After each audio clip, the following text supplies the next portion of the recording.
Valeu, meu irmão.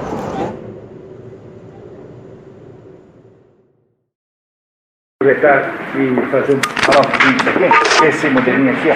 Sobre esse chocolate? É sobre como é que esse negócio evoluiu, né? Então, quer dizer, veja, as categorias, é muito importante entender a natureza desse troço aqui, que é assim, para Aristóteles, as coisas existem todas em função, ou são elas as coisas reais, ou existem em função do quê? Das substâncias. Porque as substâncias são as coisas que de fato existem. Por exemplo, como é que você poderia imaginar a cor branca, se a cor branca não fosse a cor de alguma coisa? Né? O branco é uma substância em si próprio, né? Mas é uma substância que só existe na prática associado a coisas que são brancas. Então a substância é, em princípio, digamos, o centro da realidade. Do real é a substância. Aí você tem aquelas categorias todas, que nós já vimos quais são. Os escolásticos, na Idade Média, quando a gente fala escolástico, fala de Santo Tomás de Aquino, basicamente, pegaram essas categorias aqui e modificaram um pouquinho. Reparem, né? Eles mantiveram a quantidade, a qualidade, a relação, a ação, a paixão. Agora, nessas duas que são lugar e tempo, que é a sétima e a oitava, eles chamaram isso de ausência. Ausência é a expressão escolástica, porque se alguma coisa está em determinado lugar, não está no outro, se está num certo tempo, não está no outro. Por isso que eles chamam de ausência. Então, essas duas aí viraram ausência. E as duas últimas, situação e hábito, foram transformadas em qualidade, quer dizer, passaram lá para cima, para o terceiro item. Tá? Então, para os escolásticos, a 9 e a 10 não são verdadeiras categorias, são apenas variações da categoria qualidade. Compreenderam isso, pessoal? Entenderam essa ideia? É por isso que para os escolásticos só há, na verdade, 7 categorias. E não há 4 categorias gramaticais, né? A gente fala até assim, né? Categorias gramaticais. Então veja, então o que é o substantivo? É a substância. O substantivo é aquilo que está associado à substância. A quantidade são os pronomes e os artigos. Eles, de alguma maneira, ou as, né? Ou as, ou umas, né? Então os pronomes e os artigos explicam a qualidade. A qualidade são os adjetivos. Agora, o que eu faço com aqueles lá embaixo, a situação e o hábito? Como é que eles viram qualidade lá em cima? Eles viram os tais dos adjuntos adnominais, não é isso? Não é isso? O que é um adjunto adnominal? Com sapatos não é uma espécie de adjetivo? Por exemplo, quem está com sapatos está sapatolado, né? O pessoal não fala assim, mas a ideia do adjunto adnominal todo adjunto adnominal tem uma característica adjetiva. Vocês compreendem isso? Que o adjunto adnominal tem uma característica adjetiva. Por isso que esses últimos dois lá embaixo, eles viram qualidades e são expressos lá como adjetivo na forma de adjunto adnominal. Adjunto adverbial de modo, não de lugar? Esses são os de cima, lugar e tempo. Então esses aí são os advérbios. Adverbial de modo também. Adverbial de modo, instrumental também. Que são os advérbios. Tá? Que são os advérbios. Então os dois de cima, lugar e tempo, são adjuntos adverbiais, né? No ano passado, o adjunto adverbial. Não é isso? Tá? Então você estava em algum lugar no ano passado, você esquiou no ano passado. Então, o que ele chama aqui, o que Aristóteles chama de lugar e tempo, são para os escolásticos adjuntos adverbiais. Então ficou perfeito o modelo. Ficou absolutamente bom. Veja, repare como ficou uma beleza isso aqui. Então, as categorias gramaticais, que são essas aqui, substantivo, pronome, adjetivo, conjunção, verbo, preposição e advérbio, estão todas associadas às possibilidades de dizer alguma coisa do substantivo. Fora o substantivo, né?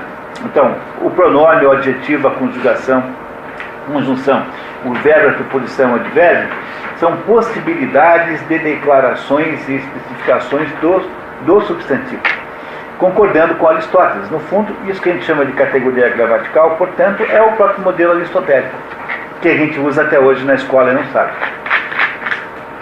Porque quando os escolásticos fizeram a redução então para 7, eles conseguiram colocar esses que foram misturados com os outros em categorias, em partes,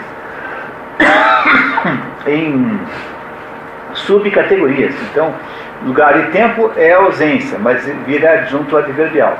E o que é qualidade, no sentido de situação e hábito, vira adjunto adnominal. Mas os adjuntos adnominais, quer dizer, aquilo que vai junto do substantivo, sempre tem uma conotação adjetiva. Mas eu estou com sapatos, estou sapatologado. E seria um substantivo. Só que a gente não fala assim em português. Há línguas que falam assim, né? Não é isso? Em inglês, por exemplo, é fácil fazer essas expressões. Não é isso? Você facilmente constrói formas assim. O português não permite. Em português nós somos obrigados a dizer de, com, colocar uma preposição para nos ajudar a entender. Mas em outras línguas é facilmente compreensível que é adjetivo.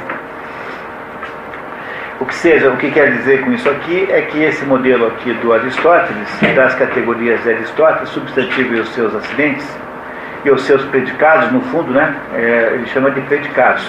Aquilo que você pode dizer de, predicado, aquilo que eu digo de alguma coisa, que são os acidentes. E esses predicados geraram juntos aí as possibilidades lógicas gramaticais, ou seja, a função lógica que as palavras têm no discurso humano, são refletidas nas possibilidades existenciais das coisas, nas possibilidades de predicação das substâncias de Aristóteles, que é o que deviam ensinar para você, pelo menos no segundo grau, talvez no primeiro grau fosse demais ensinar isso, mas o professor de português no segundo grau devia mostrar isso que a gente chama de substantivo. Quando você vai aprender análise sintática, que eu acho que só aprende no segundo grau, nem sei, aprende no primeiro também? No oitavo já tem? Então, quando vai aprender análise sintática, era preciso olhar para essas categorias como sendo profundamente lógicas, quer dizer, elas não são um arbítrio. A gente sempre vai para a escola e tem a sensação de que alguém inventou aquele negócio porque não tinha o que fazer. Entendeu? E sempre tem a sensação de que aquilo não tem sentido nenhum, a não ser um negócio que eu vou ter que decorar para saber na prova. A gente nunca se pergunta, porque nunca ninguém te ajuda a entender qual é o sentido verdadeiro daquelas coisas todas. Mas qual é o professor de português que sabe disso? Pois é, que devia aprender na faculdade de letras, Devia aprender na faculdade de letras, É isso? Mas vocês reparam que o que o Aristóteles faz como metodologia é um negócio assombroso, porque por esse método aristotélico de ficar quebrando as coisas em pedaços, olhando os pedaços, perguntando de quem é composto, como é que não é, ele vai matando todas. Ele vai entrando no coração do assunto. Isso é o método aristotélico. Isso é a maior contribuição que alguém já fez à filosofia em toda a história. Ele fala agora a mesma coisa com os elementos. Vai tentar nos entender o que é que são elementos. O que é que são elementos teoricamente? Elementos são os componentes de alguma outra coisa, as partes de alguma outra coisa. Mas ele vai nos explicar melhor isso, porque também nesse assunto uma porção de sutilezas e aporias implícitas que nós temos que entender melhor. Quem gostaria de render aqui o Marco Aurélio agora e ler um pouquinho? Alguém gostaria de fazer isso? Pois eu leio. Você não se bota? Então, tá bom, vamos lá então. Elemento. Estoiqueio significa o componente imanente primordial numa coisa, o qual é indivisível como espécie em outras espécies. Por exemplo, os elementos de um som são as partes das quais esse som é composto, e nas quais ele é divisível em última instância, não sendo essas partes mais divisíveis em outros sons delas mesmas, distintos como espécies. Se forem divididas, serão da idêntica espécie, como a parte da água é água, embora uma parte da sílaba não seja uma sílaba. Então, quando você chega no momento em que, quando você divide é a mesma coisa, então isso você achou o elemento. Tá? Então, quando eu divido a água, é a água, continua sendo água, é sempre água, mesmo que eu possa dividir fisicamente, se aquilo que eu dividi continua sendo a coisa anterior, então aqui eu achei o elemento, não há mais o que procurar, porque aquele é o elemento de que a coisa é formada. Não é isso? Então, eu pego um automóvel e divido em partes, aí eu descubro que tem motor, suspensão, etc, etc. Aí eu divido de novo. E vou dividindo.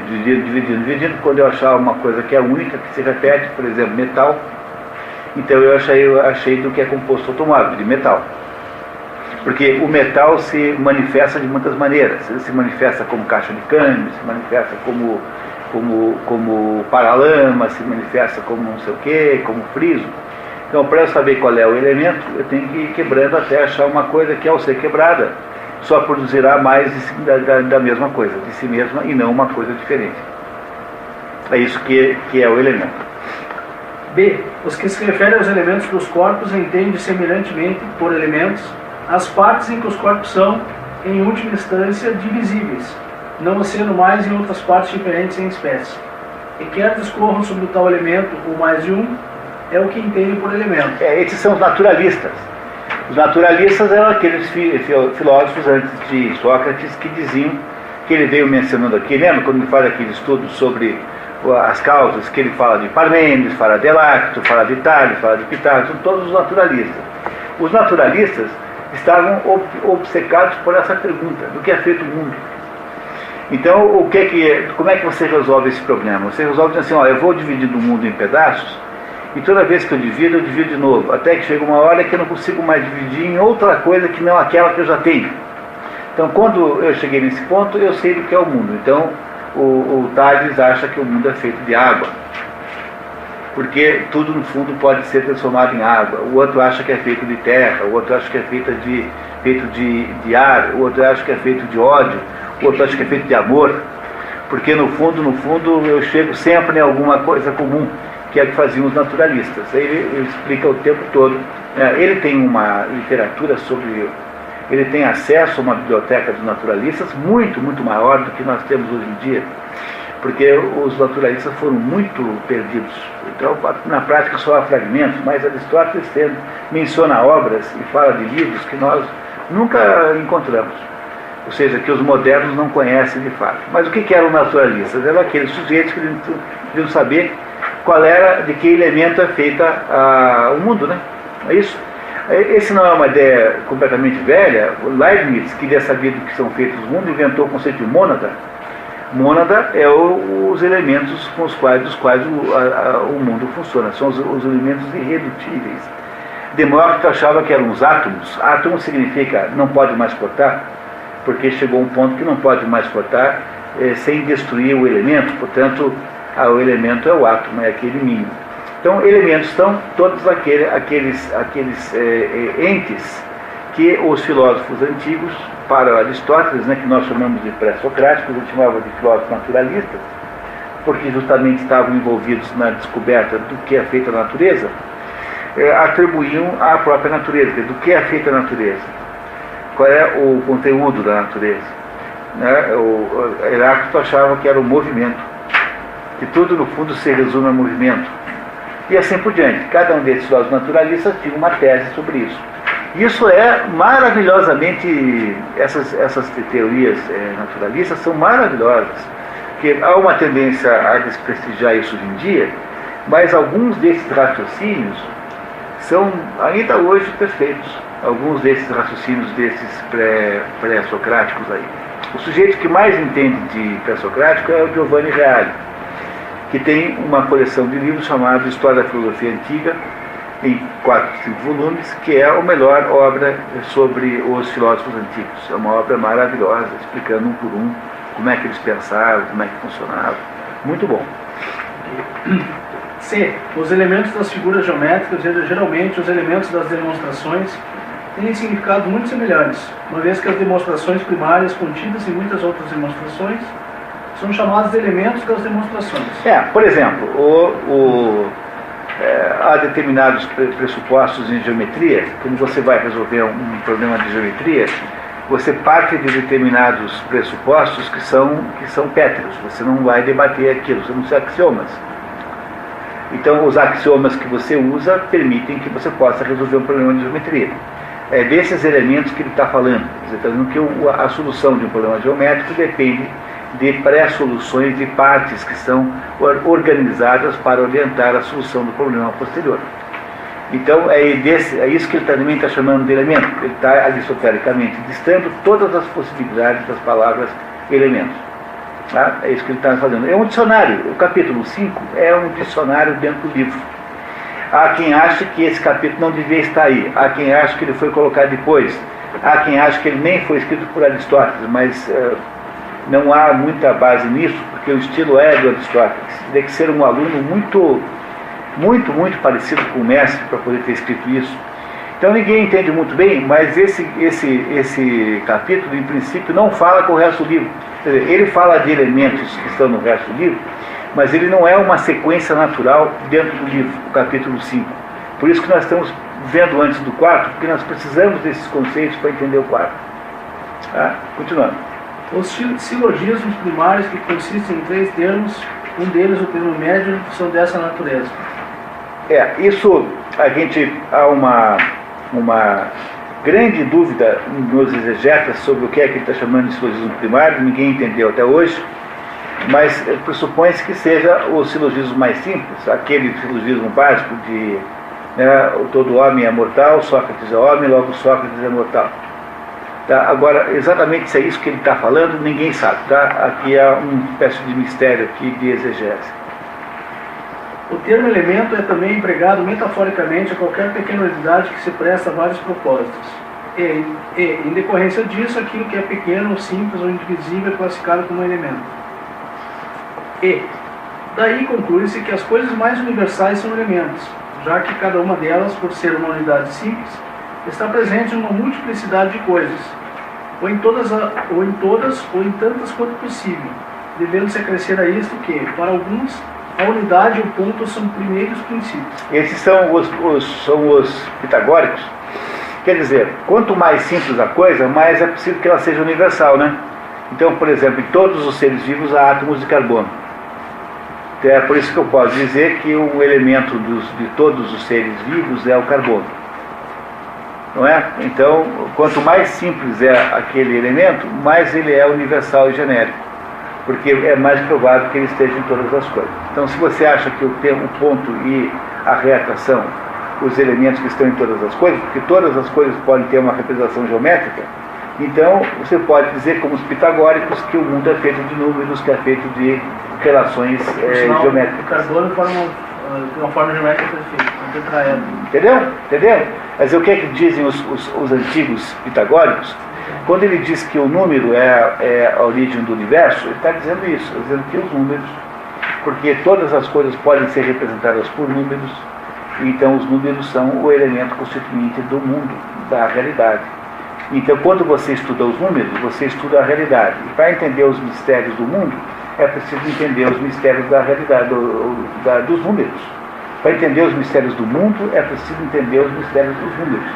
É isso que torna o pitagorismo uma ciência esotérica com S, uma ciência iniciática. Então, tudo indica que o pitagorismo que sobrou é um pitagorismo muito parcial e que havia em torno da escola pitagórica, dirigida teoricamente, fundada por Pitágoras, embora não se tenha certeza que ele tenha existido, né? Quer dizer que a escola pitagórica era uma escola iniciática que explicava a partir de relações numéricas determinados segredos. Então, isso acontece hoje em dia, o número, as relações áureas. Então, quando você vai para a escola de pintura para aprender, você aprende que há relações ditas áureas, ou seja, que há determinadas relações que são a base do desenho. Por exemplo, uma cabeça são 3 corpos, são 3 troncos. Quando você vai pintar, e precisa de umas dicas práticas assim, os pintores fazem assim, né? Está vendo os pintores fazendo assim?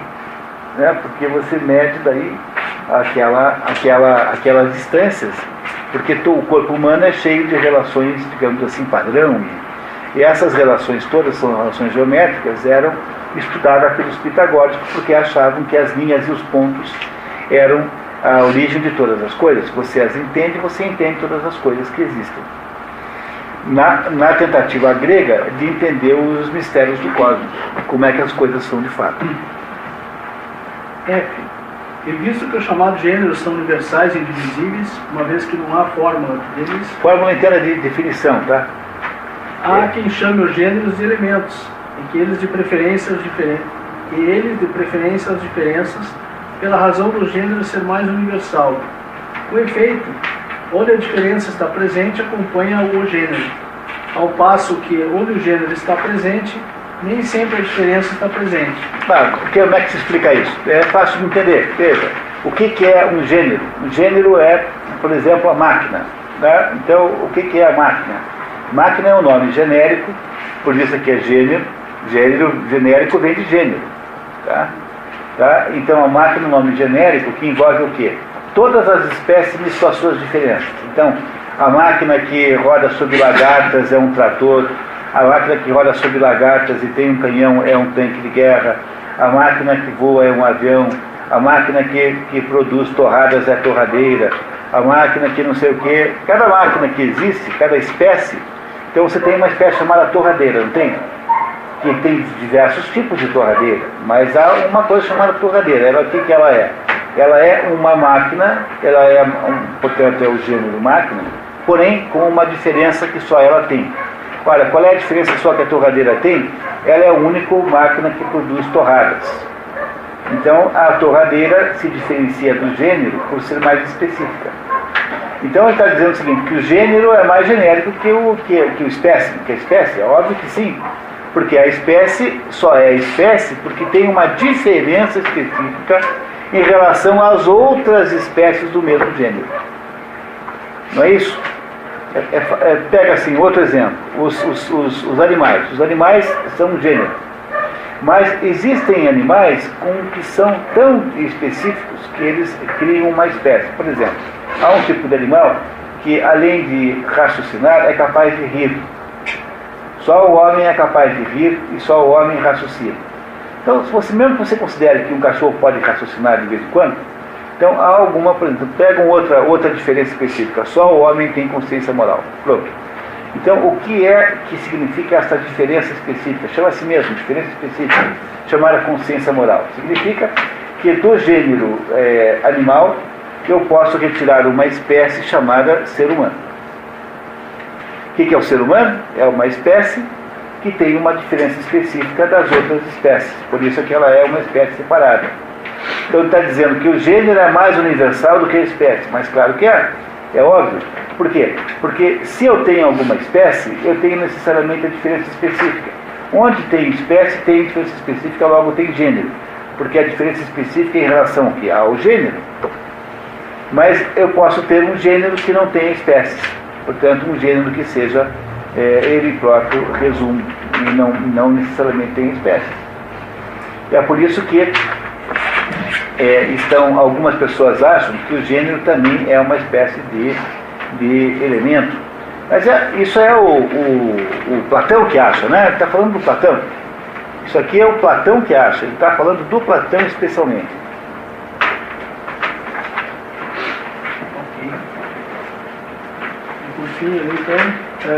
Enfim, é comum a todos os casos significados o elemento de cada coisa ser primariamente imanente a ela. Quer dizer, resumindo essa operazinha, o que é um elemento? Que é algo que constitui, veja bem, eu fiz aqui um resumo das 3 características. Um elemento é algo que constitui uma outra coisa, é algo primeiro, que não pode ser, é alguma coisa que tem uma noção de primariedade, e é imanente, quer dizer, tem que ser intrínseco àquela própria coisa. Então, os ossos no carbono os elementos constitutivos dos seres vivos. Porque ele é constitutivo, quer dizer, nós somos feitos de carbono, porque o carbono é algo básico e ele não é dividido em coisa nenhuma mais, né, em princípio, né? Não é? E até poderia ser dividido, mas ele tem uma generalidade, né? Ele é primeiro porque é genérico. E terceiro porque ele está dentro de nós. Nós fomos feitos dele. Isso é que significa elemento. E agora ele vai nos explicar o que é a natureza. A natureza é uma noção importantíssima, porque natureza em grego é physis. Physis é natureza. E natureza é tudo aquilo que está sujeito à regra da geração e da corrupção. Mas ele vai fazer alguns comentários bem interessantes sobre isso também. Natureza, physis. Physis lá embaixo, tá?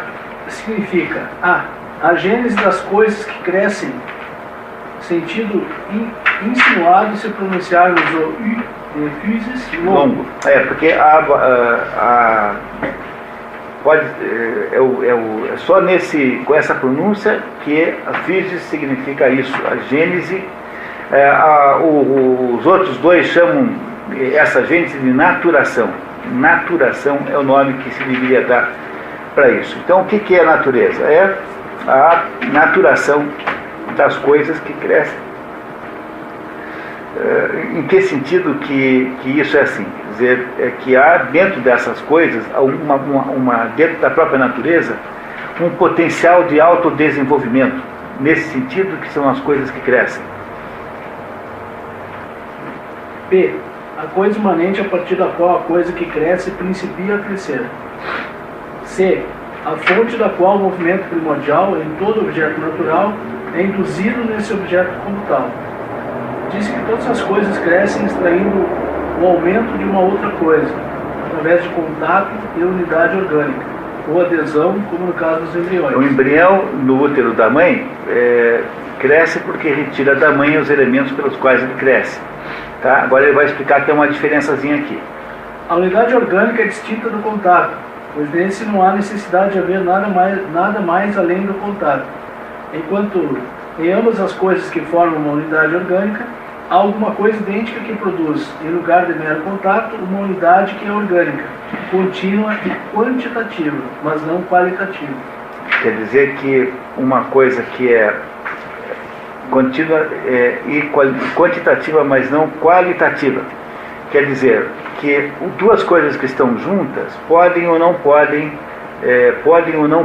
viver uma da outra. Quer dizer, a ideia do embrião que vive da mãe é um dos casos possíveis, o outro é quando não há estar junto sem que haja necessariamente uma apropriação de uma coisa pela outra. Ele vai explicar agora em seguida, vai ficar claro. Adicionalmente, a natureza significa D. A matéria primária, sem forma e imutável a partir de sua própria potência, de que consiste qualquer objeto natural. Para W.D. Ross não é natural, não natural. Está escrito lá no inglês não natural. E eu fiquei tentando entender por que havia essa diferença. E eu acho que eu entendo agora por que essa diferença, que é assim. Adicionalmente, natureza significa a matéria primária. Matéria primária é o princípio material, né? Material, é a matéria. Sem forma e imutável a partir de sua própria potência, de que consiste qualquer objeto natural, ou a partir do qual este é produzido. Então, é que, veja, uma coisa é a matéria-prima do ceramista, que é aquele sujeito que pega uma matéria-prima e transforma numa xícara, uma xícara não é natural. E a outra coisa é a cerâmica ser a própria matéria-prima que a natureza gerou. Porque aí você tem dois tipos de matéria-prima, que é aquilo que os escolásticos depois explicam, chamando de matéria-prima e matéria secunda. E só os escolásticos conseguem lidar com essa diferença, que há matérias-primas e matérias-primas. Então, para o ceramista, a matéria-prima é a cerâmica, mas a cerâmica, por sua vez, é resultado de outras matérias-primas anteriores que estão na natureza. Então, há matérias-primas em sequência, em cascata. A matéria-prima não é uma só. Há uma matéria-prima que a natureza produz e há a matéria-prima que nós usamos para produzir coisas que não são da natureza. E essa é a diferença dessa expressão que está meio confuso no Aristóteles, por isso que o Ross resolveu inverter, porque no original não está não.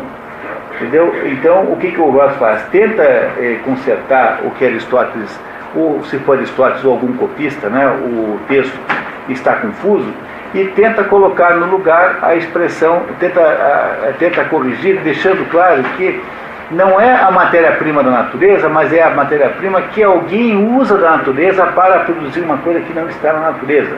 Uma xícara não está na natureza, embora ela tenha sido feita a partir de uma matéria-prima.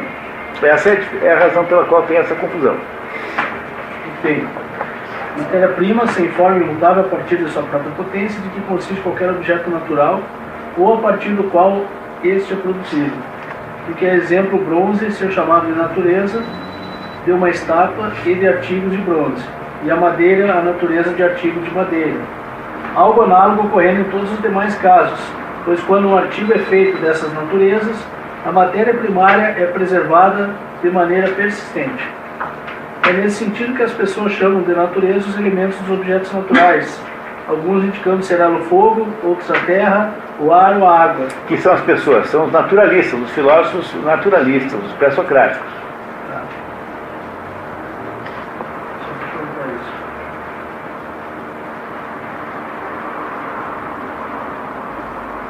E outros indicando ser alguma coisa semelhante, enquanto outros indicam ser ela e alguns desses, e outros todos eles. Ademais, a natureza significa a substância dos objetos naturais, como nas palavras dos que dizem que a natureza é a composição primária de uma coisa, ou como declara Empédocles: não há natureza de nada que existe, mas apenas combinação e separação do que foi combinado. Natureza não passa de um nome dado a esta pelos homens. Composição primária, o que é? A forma é mais matéria, né? É o símbolo. Vamos ver se eu consigo explicar para vocês esse pedaço aqui, de jeito bem simples. É assim, quer dizer, o que é a natureza? Natureza é tudo aquilo que está sujeito à regra da mudança. Não é? Então, se está sujeito à regra da mudança, está sujeito à regra da geração e da corrupção. Aristóteles tem um trabalho maravilhoso chamado da geração, a corrupção, que ele explica como funciona isso. Então, o problema é que, desse processo de geração e corrupção, as coisas vão apenas mudando de forma. Não é? É isso que elas fazem, vão mudando de forma. Por outras coisas mudam de forma? Porque as coisas são transformadas de um estado A para um estado B. Então, o que ele está aqui dizendo é que o que nós chamamos de natureza é esse conjunto de potências que existem associadas às matérias que podem ser transformadas. Então, há desde a potência de a água virar terra, ou então da água virar ar, ou então do ar virar alguma outra coisa qualquer, do ar virar a nuvem virar a água virar a planta virar o gado virar a gente. Então, houve um processo de modificação lá no início da água, né? Então, se tudo começou com a água virou nuvem, a nuvem virou chuva, a chuva virou a planta virou gado, o gado virou o ser humano, o ser humano virou os seus próprios filhos, e assim por diante. Então, o que acontece é que a natureza providenciou todas as matérias possíveis para que possam existir as coisas. Mas o modo como essas matérias são transformadas em coisas não é exatamente igual. Por isso é que há vários graus de matéria, porque a matéria-prima e a matéria secunda, como dizem os escolásticos, ou então, como diz o Aristóteles, a matéria distante e a matéria próxima. Então, o que é uma xícara? Uma xícara é feita com uma coisa chamada argila, que é a matéria próxima, que é a mesma coisa que matéria secunda, para um escolástico. O que é a argila? A argila o que é a água, por exemplo. Imaginem que alguém acreditasse que a argila é feita de água, como achava, por exemplo, Tales de Mileto. Então, para Tales de Mileto, a água é a matéria-prima distante e não a matéria-prima próxima. Há diversos graus de matéria envolvidos nisso que estão aí distanciados conforme estejam mais próximos ou menos próximos do objeto em questão. Então, é isso que ele está nos contando aqui, nessa página aqui, de uma maneira um pouco mais complicada. Vai ficar claro agora na segunda página. Consequentemente, com relação a coisas que são ou são geradas, bem a ser, pela natureza, embora aquilo de que a natureza, de que naturalmente são geradas, venha a ser ou são, já esteja presente, dizemos que não tem ainda sua natureza, a menos que tenha a forma e a aparência. Então as coisas que vão ser geradas, por exemplo, se a xícara é feita com argila e a argila é feita de água, supondo que Dali esteja certo, não é isso? Tá? Então a xícara não terá, a água não terá cara de xícara, a não ser quando ela se transformar em xícara. Vai demorar até a água virar xícara, porque ela vai ter que passar por todo o processo. Então, em potência, na água existe a xícara, se você supõe que a água é a origem da argila. Então, dentro da água existe a potência da argila, portanto, existe a potência da xícara. Mas em ato apenas só será quando for ato, ou seja, quando for transformado em xícara de verdade. Aquilo que contém ambas existe por natureza, porque são exemplos de seres vivos e as suas partes. E a natureza, tanto a matéria primária, em dois sentidos, primária relativamente à coisa ou primária em geral, por exemplo, no caso de produtos de bronze, o bronze é matéria primária relativamente a esses produtos, ao passo que em geral seja talvez a água, quer dizer, se todas as coisas dissolvíveis forem água. Quanto à forma ou substância, isso é, o fim do processo de geração. Então, se bronze é dissolúvel em água, quer dizer, se alguém acha que isso é verdade, e há quem ache isso, mas independentemente se é verdade ou não. Então, o fato de que existe a água que produz as outras coisas e vai chegar no bronze lá no canto, o bronze e a água estão aí. Então, no fundo, quando você vai fazer o que a gente fala que é estátua, né? Um produto de bronze, o bronze a matéria primária relativamente a esses produtos, ao passo que em geral tem talvez a água, quer dizer, e no fundo é a água, porque tudo se manifesta em água, tudo é a água em última natureza. Quer dizer, se todas as coisas dissolvíveis forem água, considerando que seja verdade, quanto à forma ou substância, isso é, o fim do processo de geração. O que é o fim do processo de geração? É para produzir alguma coisa que tenha forma e substância, ou seja, alguma coisa que exista de fato, que tenha uma essência verdadeira. Então, para o produto de bronze, existe a contribuição da natureza, tanto da matéria-prima primária, aquela matéria-prima próxima, não primária, próxima, que está ali chamada bronze, como da matéria-prima última distante, que é a água, caso você suponha que a água seja a origem do bronze. Claro que isso, obviamente, ele não concorda, ele está apenas dando o exemplo para mostrar a tese de que, seja como for a sequência de transformações, sempre haverá numa determinada coisa aquela natureza implícita, seja a partir da matéria próxima, seja a partir da matéria distante.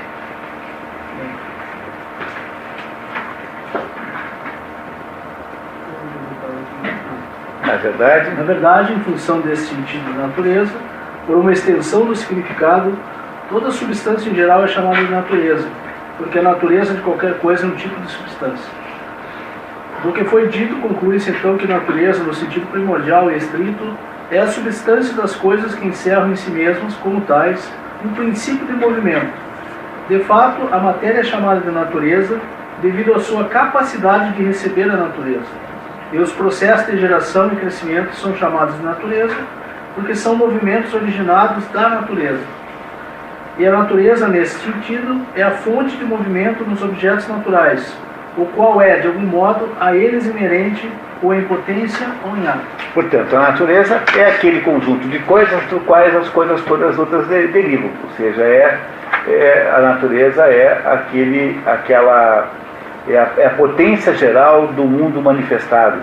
Embora um grego não fale nunca em mundo manifestado, porque um grego não usaria uma expressão hindu, né? Mas a natureza o que é? A natureza é a potência geral das coisas. É a partir dela que é possível que todas as coisas se manifestem e se realizem. Portanto, ela é uma espécie de matéria, ela é uma espécie de base material para que tudo o resto aconteça. Ela tem em si as potências de transformação que produzirão todas as matérias-primas em todos os seus estágios de evolução material. Isso que é a natureza. Portanto, a natureza obrigatoriamente tem que estar sujeita à regra da geração e da corrupção, porque ela é uma entidade móvel, ela não pode ser fixa, ela é transformante o tempo todo. É como se houvesse uma transformação o tempo todo, como se ela não parasse de mudar cada minuto. É isso que é a natureza, na opinião de um grego. Physis é isso. Então, os ditos naturalistas queriam saber qual era esse segredo, quer dizer, o que é que compõe todas as coisas. Quando eles dizem assim, que estão pesquisando do que as coisas são compostas, eles querem saber qual é o processo geral do mundo, como é que o mundo funciona em última análise. Os naturalistas, por outro lado, são normalmente vistos como materialistas, né? Porque eles estavam procurando a explicação do mundo nele próprio, dentro do próprio mundo. E sob esse ponto de vista, a metafísica de Aristóteles é um avanço gigantesco à frente, porque Aristóteles vai dizer ali ao longo desse livro que não é possível compreender a realidade, ou seja, as coisas como são, a partir delas próprias. Deve haver alguma coisa, por exemplo, no motor eficiente que coordena todas as outras coisas que não estão nesse mundo. Essa é a razão pela qual Aristóteles tem os naturalistas um pouco em baixa conta, assim. Ele não os considera como muito valiosos, e está em Aristóteles a origem da implicância moderna com os naturalistas, como se eles fossem filósofos menores, porque filósofos incapazes de compreender que podia haver alguma causa que fosse superior à própria causa material. Compreenderam? Quando você tenta delimitar toda a existência apenas à causa material, ou seja, que há uma matéria que vai se movimentando e se vai transformando numa outra, você está destruindo a possibilidade de compreensão verdadeiramente das coisas, porque o mundo ficou apenas matéria. Essa é a razão pela qual Aristóteles implica com os materialistas, por causa do próprio conceito de natureza como sendo o objeto do estudo dos ditos naturalistas. Se você pensar numa outra coisa agora, você pensar que o mundo moderno é só isso, porque o que aconteceu nesse tempo todo é que Aristóteles abre a possibilidade de compreender o mundo de acordo com outras perspectivas de causa, que não a causa material, e quando a gente chega no mundo moderno, o que há de moderno no mundo moderno? Uma espécie de positivismo requentado. Porque o positivismo do